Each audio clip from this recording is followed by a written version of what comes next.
नमस्कार, मैं अरुण शर्मा बोल रहा हूँ।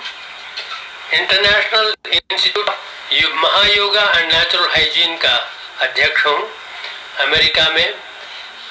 इसका ब्रांचेस भी हैं और भारत में भी कई जगह ब्रांचेस हैं। इसके प्रोग्राम हमारा हर साल को जगह जगह में शिविर लगाते हैं भारतवर्ष में। हर साल भारतवर्ष में आता हूँ और प्राकृतिक चिकित्सा का प्रचार करने के लिए जगह जगह में स्वास्थ्य शिविर लगाते हैं और हर साल हजारों लोग अपने स्वास्थ्य के जो जितने भी परेशानियां हैं वो सब दूर करके स्वास्थ्य के जीवन शैली को अपनाते हैं, प्राकृतिक जीवन शैली को अपनाते हैं और स्वस्थ रहते हैं। बिना दवाई का ये प्रणाली चल रहा है। हमें इस साल अनंत बिरादर ने हमें न्योता दिया है कि इंटरनेशनल नेचुरोपैथिक ऑर्गेनाइजेशन में लाइव प्रोग्राम दूं, तो आज आपके सामने प्रस्तुत करूंगा नेचुरल हाइजीन, प्राकृतिक स्वच्छता। इसके बारे में कहूंगा कि ये आजकल का जो महामारी चल रहा है दुनिया में, जिसके बारे में ग्लोबल प्रॉब्लम कहा जाता है, उसको प्राकृतिक चिकित्सा द्वारा कैसे सामना कर सकते हैं, इससे पीड़ित लोगों को कैसा इलाज कर सकते हैं, इसके बारे में हम चर्चा करेंगे आज। इस प्रोग्राम में हमें जिन्होंने इनवाइट किया है, इंटरनेशनल नेचुरोपैथिक ऑर्गेनाइजेशन, सुनते हैं कि इनका 40,000 से ज़्यादा अनुयायी पूरे भारतवर्ष में और जगह जगह में और अन्य देशों में भी लोग हैं जो कि इनसे लाभ उठाते हैं। और ये तो बहुत प्रशंसनीय बात है कि इतने हजारों लोगों को इंटरनेशनल नेचुरोपैथिक ऑर्गेनाइजेशन से प्राकृतिक चिकित्सा के बारे में जानने का मौका मिल रहा है। आज प्राकृतिक चिकित्सा के बहुत विशेष बातें हम आपको बताएंगे। बाकी बातें सुनने से पहले हमें ये जानना है कि कोई भी विद्या, कोई भी शिक्षा हमें मिले तो वो संपूर्ण होना चाहिए। जो हमारे दिनचर्या है, जो हमारा अनुसरण है, और इसमें और इसके सिद्धांत में कोई अंतर नहीं होना चाहिए। कई बातें हम किताबों में पढ़ते हैं लेकिन वो किताबों में ही रह जाता है, जीवन में अपना नहीं सकते हैं। कई बातें जीवन में जो अपनाते हैं वो किताबों में नहीं होता है। ये दोनों बात संतुलन करने के लिए यही प्राकृतिक चिकित्सा का मार्ग बताया गया है।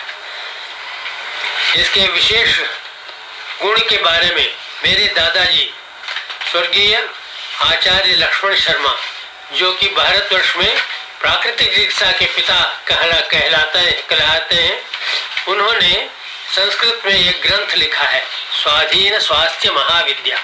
उस ग्रंथ में प्राकृतिक चिकित्सा के कई विधियां और उनके जो महत्व सब कुछ समझाया हुआ है।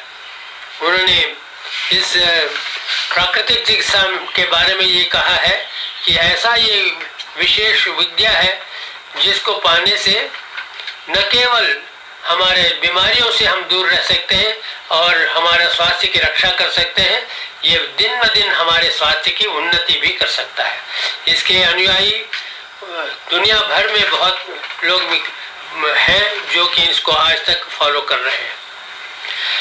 इसके बारे में इन्होंने संस्कृत में ये ऐसे बोला है, सत्यम च शोभनम शुद्धम पराधीनत्व मोचकम सर्वेषां सुगमम चेति शास्त्र ये तद विशिष्यते। This excels all the rest of the sciences, health sciences, because it is true, pure, sinless, liberating and easy for all of us to understand. इसका मतलब इसको समझना आसान है, इसका अनुसरण करने से स्वास्थ्य की वृद्धि होती रहती है और ये ऐसे सेफ है, सुरक्षित है ये कि कोई जैसे दवाई खा लिया तो उसका साइड इफेक्ट हो गया, कोई बुरा असर हो गया, ऐसा कुछ है नहीं। इसमें ऐसे शास्त्र हैं जो कि सब हमारे पुरातन वेदों में, पुराणों में, उपनिषद में सब भरा हुआ है इंफॉर्मेशन। मेरे दादाजी ने, आचार्य लक्ष्मण शर्मा ने 30 साल तक लगातार इसके वेदों के अंदर रिसर्च किया और उसमें से कई बातें ऐसे निकाला जो कि आश्चर्यजनक है, जो विज्ञान में कहा नहीं गया, ऐसी बातें उन्होंने निकाला। जो भी बातें विज्ञान में आज तक कहा गया है वो सब वेदों में पहले से ही है। ये यहाँ तक कि जो एटॉमिक एनर्जी कमीशन चल रहा है, उसका एटॉमिक एनर्जी के बारे में जो कह रहे हैं वो सब पहले ही वेदों में कहा गया है ना। आश्चर्यजनक बात। और साइंस की ऐसी कोई बात नहीं है जो कि हमारे वेदों में नहीं है। इसलिए उन्होंने ये निचोड़ निकालने के लिए वेदों को, उपनिषद को फिर दोबारा से पढ़े। वो बहुत संस्कृत में विख्यात, बहुत निपुण थे और इसलिए जो जो उन्होंने पढ़ा उसको तुरंत संस्कृत के श्लोक में उन्होंने कंपोज कर दिया। उस किताब का नाम है स्वाधीन स्वास्थ्य महाविद्या। इसमें कई बातें ऐसे लिखी हैं जो कि हमें पढ़ने के बाद आश्चर्य होता है कि भाई अरे ऐसे भी होता है। जो खास करके एक बात हमें याद रखना है, जो भी हम काम करते हैं उसका परिणाम होता है। जो काम आसानी से हो जाता है और करते वक्त मजा आता है शुरू में, लेकिन आखिर में इसका जो है परिणाम बहुत बुरा होता है, तो उस मार्ग में नहीं जाना चाहिए। जो काम करते वक्त शुरू में बहुत कठिन लगता है, लेकिन बाद में इसका उपयोग से क्या होता है कि लाभ होता है, तो ऐसे उस मार्ग में चलना चाहिए। और यही हमें सबक देता है जिसको कहते हैं लॉ ऑफ ड्यूअल इफेक्ट, दो परिणाम वाला कानून। सर्वस्य द्वैफले प्रायः विरुद्धे च परस्परम आदौ चलम फलम पश्चात फलम स्थिरतरम भवेत्। जो शुरू का जो फल होता है वो थोड़ी देर रहता है, थोड़ी देर में वो पता लग जाता है कि अच्छा है। शुरू में तो अच्छा लगता है, जलेबी खाने का मजा आता है किसी को, तो शुरू एक जलेबी खाया मजा आ गया, 2 खाया, 3 खाया, उसके बाद खाया नहीं जाता, वही जलेबी अच्छा नहीं लगता फिर तो। लेकिन गाजर खाने के लिए या खीरा खाने के लिए कहिए तो शुरू में कहते हैं कि ये क्या खाना है, तो इच्छा नहीं करता है। जिसको गाजर खाने का आदत तो पड़ गया, जो और अच्छी तरह से गाजर खाता है या खीरा खाता है, कच्चे सब्जियों को खाता है, तो उसको उसका रस कैसे कब अच्छा लगेगा, जब असली भूख के साथ खाता है। भूख बिना हम खाना खा लेते हैं, इसलिए हजम ठीक से नहीं होता है। उनके जो पोशाक है, जो भी उनके अंदर न्यूट्रिएंट्स हैं, वो हजम नहीं होता है, इसलिए हमारा खाने का कोई फायदा नहीं मिलता। इसलिए हर चीज हमें ये स्वास्थ्य विद्या में सिखाया जा रहा है। खाना कब खाएं, किस तरह से खाएं, कितना खाएं, ये सब विविध बातों का जो उपचरण के कानून है, ये सब बताया गया है इस किताब में। खाना ही नहीं, ये जो पंच तत्व है इसका क्रम कैसे हुआ, इसका जो विधान है ये वेदों में कहा गया है, इसका कैसे उत्पन्न हुआ, ये सब हम लोग हमारे शरीर कैसे सृष्टि किया गया, इसका क्रम बताया। आकाशाद वायु, वायोरग्नि, अग्निराप, अद्य पृथ्वी, पृथिव्योरौषधयः, औषधिभ्यो अन्नम, अन्नात् भूतानि, ये सब बताया गया। तो इसका मतलब क्या है, आकाश से वायु हुआ, वायु से अग्नि, अग्नि से जल, जल से पृथ्वी। ये जब पहला 4 तत्व है ये डायरेक्टली फूड है, हमारे उसको ग्रहण कर सकते हैं सीधा है। लेकिन पृथ्वी तत्व जो है वो सीधा उसको ग्रहण नहीं कर सकते हैं, मट्टी को, पत्थर को खा नहीं सकते हैं। पृथ्वी में जो औषधि उत्पन्न होते हैं उस औषधियों में भी सारे औषधियों को नहीं ले सकते हैं, जो कि खुराक नहीं है उसको नहीं ले सकते हैं। उसमें से अन्न पैदा होता है, इसका मतलब उसमें से ऐसे औषधियां हैं जो अलग अलग जीव राशियों के लिए खुराक है। जो बकरी पत्ते खाता है वो गाय नहीं खाता है, उसका अपना सिलेक्शन है, इसका अपना सिलेक्शन है। ऐसे ही इंसानों के लिए भी सिलेक्शन है। वो इंसान जानता था पहले, अपने जानकारी ये सब उनके साथ जीव के साथ बंधा हुआ था। लेकिन आधुनिक जीवन शैली जो है उस जीवन शैली को अपनाने से ये ज्ञान जो हमारा खाने का सेलेक्ट करने का है वो भूल गए, उसको छोड़ दिया हमने पीछे। इसीलिए हमें कोई शिक्षा प्राप्त करना पड़ता है, जिससे कि हमें पता लगता है कौन सा खाना हमारे लिए अच्छा है। ये सब जान करके क्या करेंगे, हम स्वास्थ्य वृद्धि करेंगे। जो दुनिया में प्रचलित है कि बीमार व्यक्ति को ठीक करना है कि नहीं? जो बीमार हो जाते हैं तो क्या करते हैं, डॉक्टर के पास जाते हैं, दवाई खाते हैं। यही तो प्रचलित हो गया। अभी तक यहाँ तक हो गया कि आयुर्वेद का भी दवाइयाँ चल रही हैं। दवाइयाँ लेकर के समझे कि ये तो हमारा भारतवर्षीय चिकित्सा पद्धति है, इसको ले लेते हैं। ऐसे उसके अंदर काढ़ा पी लेते हैं और किस्म किस्म के चूर्ण वगैरह खाते हैं। तो इसका मतलब क्या है कि बीमारी के लिए दवाई इलाज है, ऐसे ही है ना। लेकिन प्राकृतिक चिकित्सा में क्या कहते हैं, दवाई नाम का कोई चीज की जरूरत नहीं। क्यों? रोग और स्वास्थ्य एक है। वो कैसे हो सकता है? प्राण शक्ति जो हमारे शरीर के अंदर है, इसका काम क्या है? स्वास्थ्य की रक्षा करना। सदा सर्वदा ये काम करता रहता है कि आपके स्वास्थ्य को रक्षा करें। और जब कोई त्रुटियां आ जाती है, शरीर के अंदर कोई गंदगी आ जाता है, उनकी गंदगी को निकालकर शरीर को दोबारा साफ रख करके स्वस्थ बनाने के लिए ही रोग नाम का एक कार्यक्रम प्राण शक्ति शुरू करता है। जो लाइफ आपका जो प्राण शक्ति शुरू कर रहा है, वो क्या आपके लिए बुरा होगा? प्राण शक्ति तो भगवान का खुद का यहाँ अंश है, और ये हमेशा हमेशा आपके अच्छा के लिए काम करता है। इसमें कोई कीटाणु नहीं काम कर सकता, कोई कीटाणु इसको नाश नहीं कर सकता है। जब कोई इंसान मर जाता है तो उसके अंदर जितने कीटाणु है वो सारे इस शरीर को खा जाता है। जब मैं बच्चा था, स्कूल में पढ़ता था, तो हर साल दिल्ली से हम पुदुकोटे जाते थे 2 महीने के लिए छुट्टी मनाने के लिए। तो एक बार कैसे हुआ कि जाते जाते स्टेशन के करीब पहुंच गए थे, दिल्ली के स्टेशन के करीब। तब मेरे पिताजी मुझे हम लोग को घर वापस जाना है। उसने कहा क्या बात है? वहाँ मैंने 2 केले छोड़ दिया था शेल्फ में, मेरा हिस्से का था, वो लेने भूल गया। अरे छोड़ो, इतने दूर घर जाएंगे केले के लिए, केला और ले लेंगे। मैंने कहा मेरे भाई ने तो खा लिया था, छोटे भाई ने, मेरा हिस्सा रह गया। उसने कहा छोड़, मत रोना बंद करो, अभी कि ट्रेन का टाइम हो गया है, हम रेलवे स्टेशन में लेंगे। वहाँ रेलवे स्टेशन में लेके 2 केले तो लेके दे दिया, लेकिन मुझे वो 2 केला जो छोड़ के आया वो याद रहा। छुट्टियां बीत गई, उसके बाद वापस आए, दरवाजा जब खोला पिताजी ने, मैं भाग के गया देखने के लिए मैंने जो 2 केले छोड़े थे उसका क्या हुआ। मैं तो छोटा था, ये नहीं जानता था, वहाँ 2 केले गायब थे। मैंने कहा देखो पिताजी देखो, वो केले यहाँ रखे थे, कोई चोर उठा के ले गया। अरे भाई कोई चोर नहीं ले गया है, उसको सब कीटाणु खा गए। उसको कीटाणु कैसे खा सकते हैं? उसमें तो पूरा केला छोड़ गया था। होता है, बचपन में मुझे नहीं मालूम था। केला जो पकता है और उसके बाद सड़ जाता है, सड़ जाने के बाद उसके अंदर से ही कीटाणु निकलते हैं और पूरा केले को खा जाते हैं।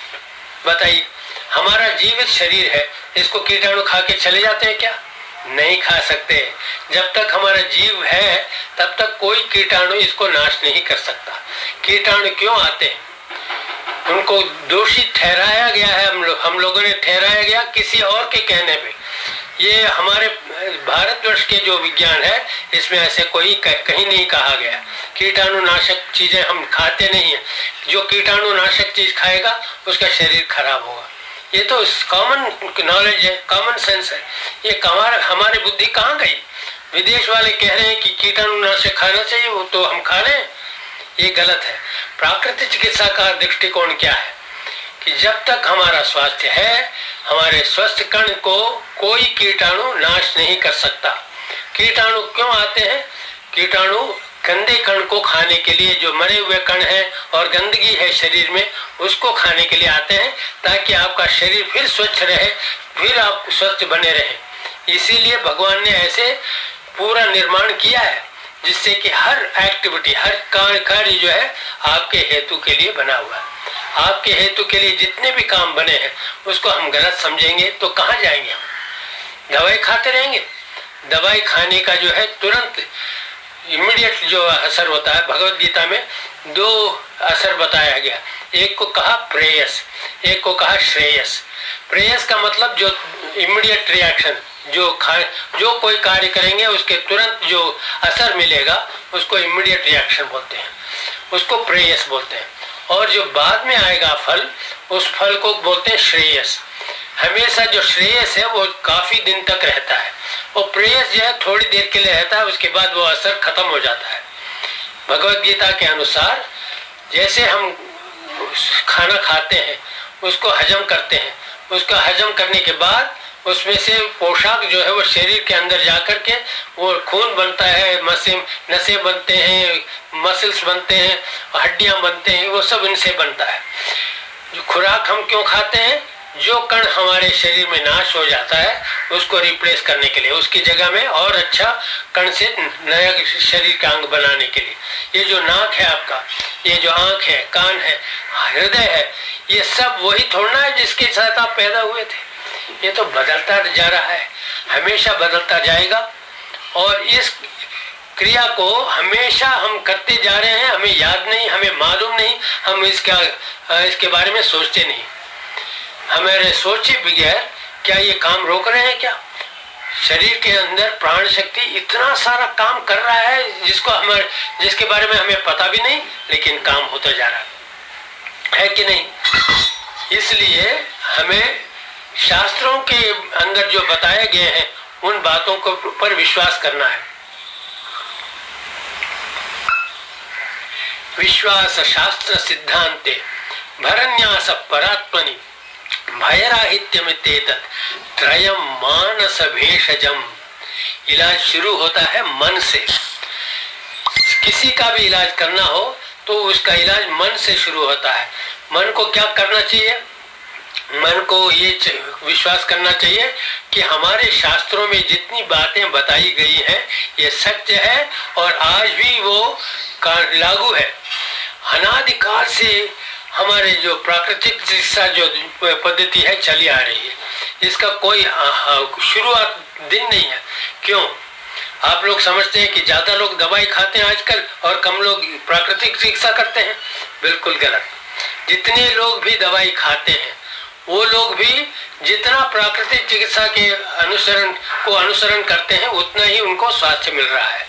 और जितने जीव राशि है, मान लो 84 लाख जीव राशि है, उनमें एक ही जीव राशि ऐसा है जो अपने आप को सबसे ज्यादा समझदार समझता है और सबसे ज्यादा वो अपने आप को देखभाल करता है, सब जानवरों का मालिक समझता है। लेकिन वही एक जीव राशि है जो आखिरी दिन तक दवाई खाता है और बीमार होकर मरता है। बाकी जितने भी जीव राशियां हैं, एक जीव राशि को छोड़ के सब लोग प्राकृतिक चिकित्सा को अपनाते हैं। कभी भी डॉक्टर के पास नहीं जाते हैं, कभी भी दवाई नहीं लेते हैं, कभी शरीर को चेक नहीं करते हैं। शरीर में जो कुछ भी त्रुटियां आ रही हैं उसको एकदम अपने इंस्टिंक्ट के साथ, अपने जो स्मरण के साथ उनको पता है कि क्या करना है। जब भी कोई त्रुटि आती है तो उस वक्त खाना छोड़ देते हैं।